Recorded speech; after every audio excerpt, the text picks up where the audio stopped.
कुणाला माहिती आहे कडेपठार आणि खालच्या जेजुरीतला फरक? तुळजाभवानीचं एक मंदिर, महालक्ष्मीचं एक मंदिर, पंढरपूरच्या विठोबाचं एक मंदिर, साईंचं एक मंदिर. मग खंडोबाची दोन मंदिर का? एक कडेपठार आणि एक खालची जेजुरी. मग ही जेजुरी कशी वसलेली आहे? या मंदिराची तुम्हाला कहाणी सांगायच्या अगोदर ही गोष्ट सांगणं माझ्यासाठी गरजेचे आहे. माहिती आहे तुम्हाला? आता ऐकून घ्या. जरी माहिती असेल तरी कदाचित, एकतर कदाचित अज्ञानातून चुकीची माहिती मिळाली असेल ना, जर असेल बरोबर तर मी आता सांगतो तीच माहिती असेल तर मी जे तुम्हाला सांगतो ती गोष्ट म्हणजे खंडोबाच्या चरित्राशी संबंधित मी माझ्या अंगचं आणि मी बनवलेली स्टोरी नाही सांगत. ऐकून घ्या. आता नवीन जेजुरी कशी वसली तर कडेपठार, आता पूर्ण स्टोरी चरित्र सांगणार नाही, पण ज्या वेळेस महादेवाने मार्तंड भैरव अवतार घेऊन मणिमल्लाचा वध करून ज्या वेळेस ते भूतलावर जिथे आले तर ते इथे या जेजुरीच्या कडेपठारावर उतरले.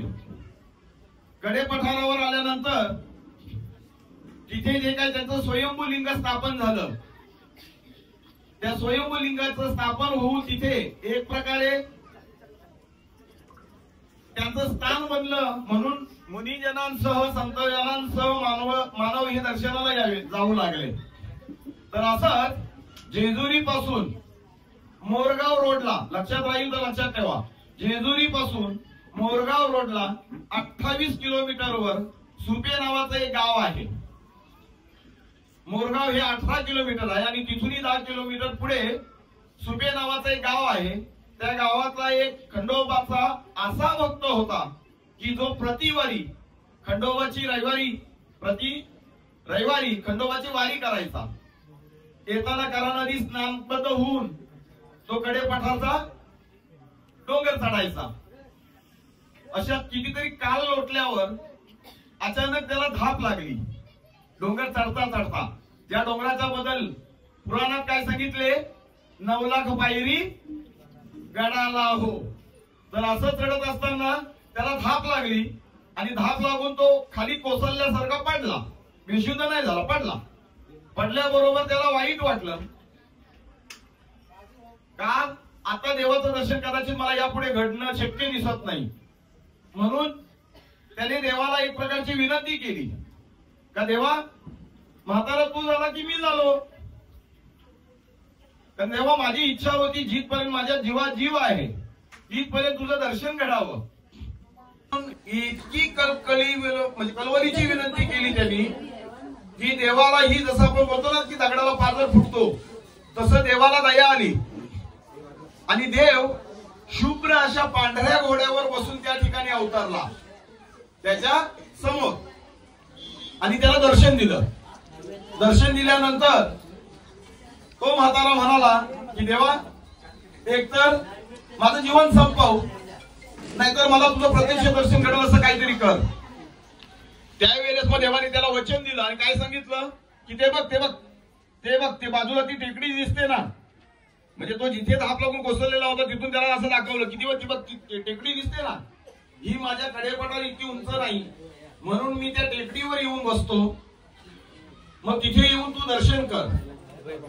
आणि ज्या कुणाला माझा हा कडेपठार डोंगर चढणं जर शक्य नसेल पण माझं दर्शन करून माझी कृपा घ्यायची असेल, इच्छित वर प्राप्त करून घ्यायचं असेल, शब्दाला ध्यान ठेवा, मनातली इच्छा पूर्ण करून घ्यायची असेल, तर मग जर कडेपठार शक्य नाही झालं तर मी या गडावर येतो. जसं इथून तुम्हाला दर्शन मिळेल, कृपा मिळेल, मनातली इच्छा पूर्ण होण्याचा मार्ग मिळेल, तसं इथेही मिळेल. माशी समजून असं वचन देऊन देव अदृश्य झाले आणि अदृश्य झाल्यानंतर तो भक्त आपल्या गावी निघून गेला. गावी निघून गेल्यानंतर त्याने जो काय घडलेला इतिहास जे काय होतं ते चरित्र त्याच्या पाटलाला सांगितलं, गावच्या पाटलाला सांगितलं. त्या गावातल्यांनाही आणि त्या पाटलालाही माहिती होता की हा खंडोबाचा नितांत भक्त आहे, हा कधी खोटं बोलणार नाही. म्हणून त्या पाटलाने काही लोक बरोबर घेतली आणि जेजुरीला आले, त्याच्यासोबत जेजुरीला आले आणि मग जेजुरीच्या पाटलांसोबत त्यांनी ती चर्चा केली की असा असा प्रकार आमच्या गावातल्या या भक्ताला घडले तर ही समोरची जी काही टेकडी आहे का त्यावेळी टेकडी अशी नव्हती, म्हणजे काय झाडा झुडपानी गजबजलेली होती.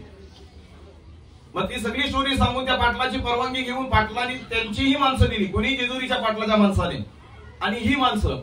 मग त्यांनी त्या टेकडीवर शोध घ्यायला सुरुवात केली की काही खान खून काहीतरी आढळते का, काही दिसते का, काही बघूया. आणि असं करत असताना जशी कडे पठारला स्वयंभू शिवपिंड आहेत तशी शिवपिंड त्यांना तिथे आढळली, म्हणजे देवाने दिलेलं वचन सत्य याची पुरावा दिसतो. मग त्या ठिकाणी जीर्णोद्धार केला, छोटस मंदिर, तुमच्या भाषेत सांगायचं तर जीर्णोद्धार छोटस मंदिर स्थापित झालं.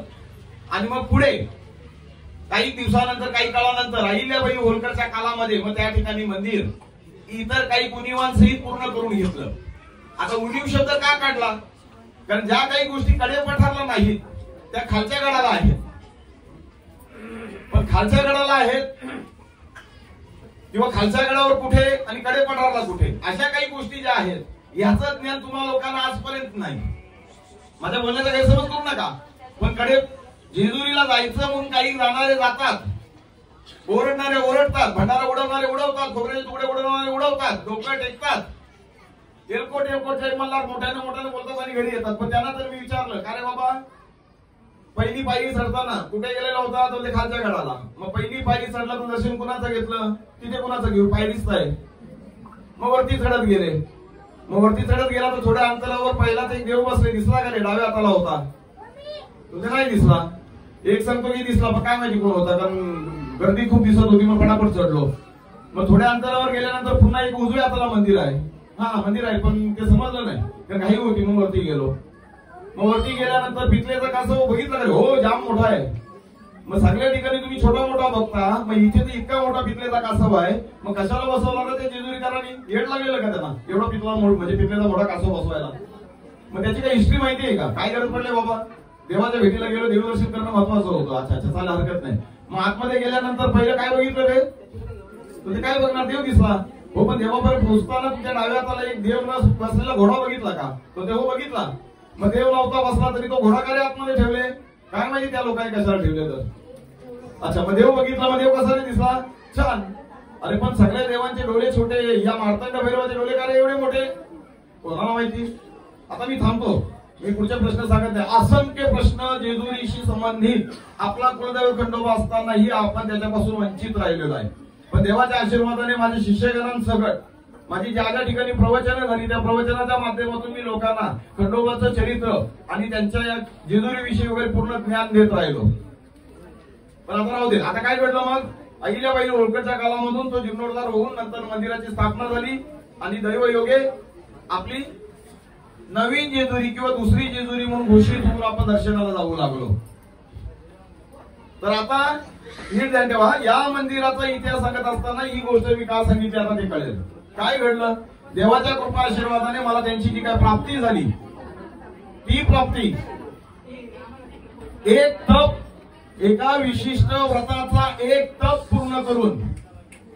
काय रे, कोणी काय लवर्सला फोन केले का, मग शांताने बसताय का.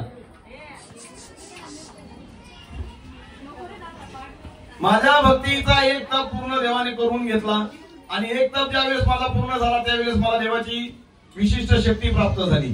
त्या विशिष्ट शक्तीतून माझा काही काळ लोटला असेल नसेल, माझ्या बाबतीत एक साक्षात्कार आणि चमत्कार व्हायला लागला.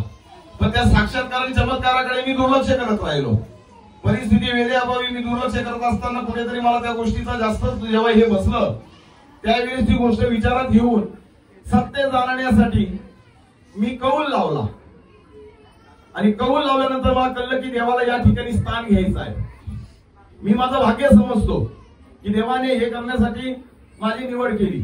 आणि तुमच्यासारख्यांच्या सर्वांच्या, भले इथे उपस्थित काय आणि अनुपस्थित काय, पण तुमच्यासारख्यांच्या सहकार्याने मी हे मंदिर उभं केलं.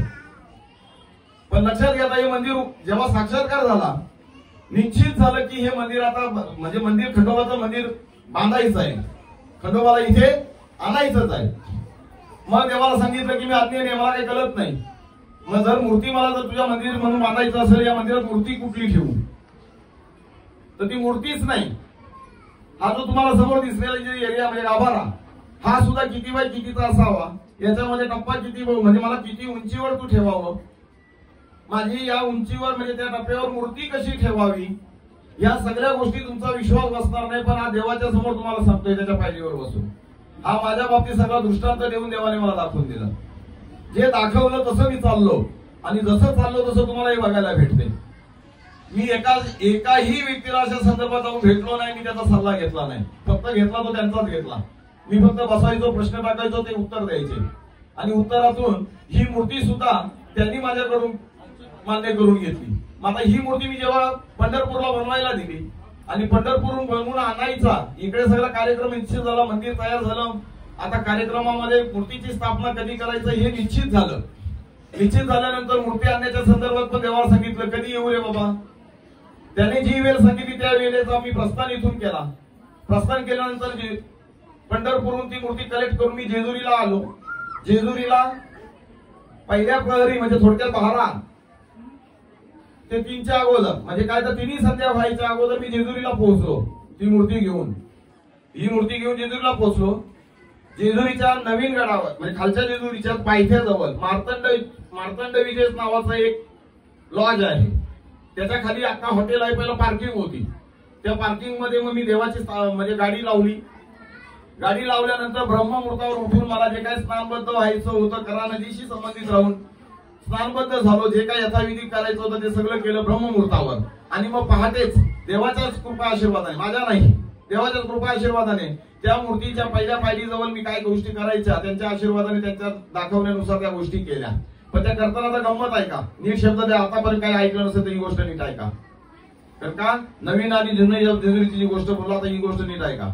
मी देवाला काय सांगितलं,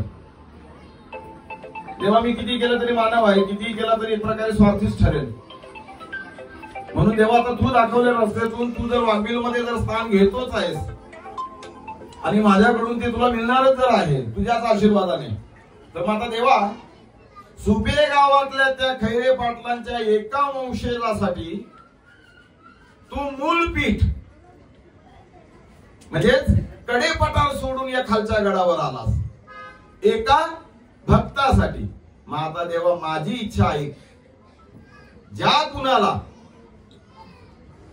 परिस्थिती आणि वेळेअभावी जर जेजुरीला यायला जमत नसेल पण इच्छा आहे खंडोबाच्या भेटीला जावं, दर्शनातून त्यांची कृपा घ्यावी, एखादी मनातली इच्छा बोलून ती पूर्ण करण्याची आस ठेवावी, जे काय असेल ते, पण परिस्थितीने वेळ साथ देत नाही जेजुरीला यायला.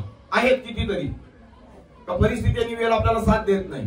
मग तेव्हा परिस्थितीने वेळेअभावी जर एखादा व्यक्ती तुझ्या या जेजुरी ठिकाणी जर येत नसेल तर मग वाघबिलला त्याच वंशजासारखं तू स्थान घे आणि त्याची इच्छा वाघबिलच्या मंदिरातून पूर्ण कर आणि कृपादृष्टी त्याच्यावर ठेव. वाटल्यास त्याला तूच मार्ग दाखव तुझ्या या मूळ ठिकाणी येण्याचा. पण तेव्हा पुन्हा तुला हात जोडून विनंती करतो, परिस्थितीने वेळेअभावी जर जेजुरीला यायला एखाद्याला शक्य होत नसेल तर तू ते शक्य कर, पण त्या अगोदर वाघबिलच्या इथून तुझी कृपादृष्टी त्याला प्राप्त करून दे. मी चांगलं केलं का? नाही, कोणीच नाही बोलत. कारण देवाला आपण काय दाखवलं की त्या वंशासाठी तू जर हे केलंस तर मग परिस्थिती वेळ अशी आहे की तुमच्यापैकी कुणी असतील की प्रत्येकाला वाटते जेजुरीला जावं, पण परिस्थिती वेळ कदाचित साथ देत नसेल वेळेवर. पण देवाच्या आशीर्वादाने जर ते घडत नसेल, जेव्हा घडायचं तेव्हा घडेल, तर तिथपर्यंत हे स्थान त्यांनी अशा पद्धतीने घेतलं. आता गमत बघा, देवाच्या आशीर्वादाने, आता एकदम थोडक्यात बोलतोय, देवाच्या आशीर्वादाने ज्या वेळी स्थापना झाली, स्थापना झाल्यानंतर 1 हप्त्यामध्येच एक वृद्ध व्यक्ती दर्शनाला आला आणि दर्शनाला येऊन त्याने मला आवाज दिला, महाराज जरा बाहेर येता. बाहेर आलो. का रे बाबा? नाही, मंदिर छान बांधलं, तुम्ही बांधलं तर बरं. नाही, मग कोणी बांधलं? तर त्याने बांधून घेतलं. आम्ही निमित्त ठरलो.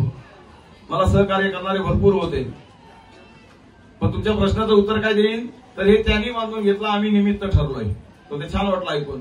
पण बाबा मला एक सांगा, या मंदिरामध्ये ही मूर्ती अशी का बसवली? तर कशी? तो त्याशी पानपात्र घेऊन, कडाम वगैरे घेऊन, म्हणजे तलवार घेऊन अशी बसलेली, एका बाजूला माणसा दुसऱ्या बाजूला बाणाई वगैरे, ही अशी का बसवली? तर नाही, ती पण त्यानेच बसवून घेतली. मला जे काही छायाचित्र दाखवलं ते छायाचित्र मी पंढरपूरच्या त्या कारिगराला दाखवलं, त्यानुसार त्यांनी मला ते दाखवलं आणि अशा पद्धतीची स्थापना केली. तर ते बाबा तुम्हाला खंडोबाची मूळ ठिकाणं माहिती आहेत का किती आहेत ती? तर हो माहिती आहेत. मग तिथे कधी गेलात का? तर बरं नाही गेलो, अजून योग नाही आला. आता तुम्हाला जर माहिती नसेल तर सांगतो, गणपतीचे मूळ ठिकाणं किती आहेत? 8. महादेवाची मूळ लिंग किती? 12. म्हणजे 12 ज्योतिर्लिंग. मग खंडोबाची मूळ ठिकाणं किती? 11. अच्छा, 7 कोणी बोलते, कोणी 5 बोलते, कोणी 11 बोलले. पण आता एवढं ज्ञान लक्षात, ज्यामधून महाराष्ट्रात 6 आणि कर्नाटकात 5. महाराष्ट्रातल्या 6 मध्ये राजधानी म्हणून कडेपठार मोजत असेल तर मोजा. कडेपठार, निमगाव, शेगूड, सातारे, पाली, नलदुर्ग आणि कर्नाटकात मंगसुली, मैलारलिंग, देवरगुड्डू, मैलारपूर आणि मैलारपूर पेंबर. तो ते महाराज तुम्हाला कळलं नसेल, शेगूडच्या ठिकाणी असलेली मूर्ती तुमच्याकडून बसली. तुम्हाला विश्वास नाही बसणार, त्यावेळी डोळ्यातून आनंदाश्रू बाहेर पडले. कारण 11 ठिकाणातल्या शेगूडची ही प्रतिकृती इथे तयार करून घेतली देवाने माझ्याकडून. मी माझं भाग्य समजतो. नंतर त्या व्यक्तीला सांगितलं की कधीतरी येत जा दर्शनाला. तो ते नाही, आता देव इथे जर आले तर माझं दर्शन 100% होतच राहील आणि मी येतच राहील. तुम्ही काय ठरवले कसं काय पुढचा कार्यक्रम? तर रविवारची आरती असते संध्याकाळची, म्हणजे रविवारची आरती चालू केली आम्ही लोकांनी, असं त्याला सांगितलं. आज 7-8 वर्ष झाली तो व्यक्ती डबल आलाच नाही. याचा अर्थ काय? कुणाला कळतंय का? त्या देवाने मला दाखवून दिलं स्वतः येऊन ना, का मी काय करून घेतलं तुझ्याकडून. आजही त्या व्यक्तीचा जेव्हा हे होते तेव्हा असं विचार पडतात, पण नाही, मला कळून चुकलं की त्याने ते दाखवलं. तर थोडक्यात तुमची मनोकामना जेजुरीला जाऊन पूर्ण होण्यासाठी तुमची परिस्थिती आणि वेळ अडचणीत येत असेल तर तुम्ही या ठिकाणी प्रत्यक्ष देवाने जसं त्याला वचन दिलं तसं मी देवाला हाक मारून ना, इच्छा ठेवून ना हे मंदिर स्थापित केले, तर मीच काय, माझा पूर्ण भक्तगण तुमचं सदैव स्वागत ठेवेल. बस एवढंच सांगतोय. आता दर्शनासाठी सहकार्य मला करा.